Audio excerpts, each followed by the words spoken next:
అయోధ్య రామ మందిరంలో విరాళాల చోరీ వివాదం నేపథ్యంలో శ్రీ రామ జన్మభూమి తీర్థ క్షేత్ర ట్రస్ట్ మధ్యాహ్నం అత్యవసరంగా భేటీ కానుంది. 3 గంటలకు మణిరామ్ చానీ ఆశ్రమంలో ఈ సమావేశం జరగనుండగా తీవ్ర అనారోగ్యంతో బాధపడుతున్న trust president Nritya Gopal Das hospital నుంచి వీడియో కాన్ఫరెన్స్ ద్వారా పార్టిసిపేట్ అవుతారు.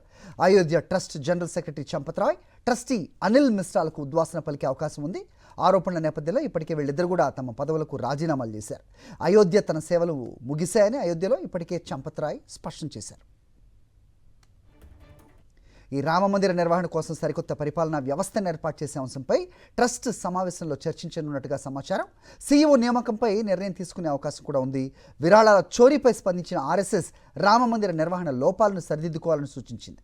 మరోవైపు అయోధ్య విరాళాల చోరీ కేసును విచారిస్తున్న సిట్ నేడు మధ్యంతర నివేదిక సమర్పించనుంది.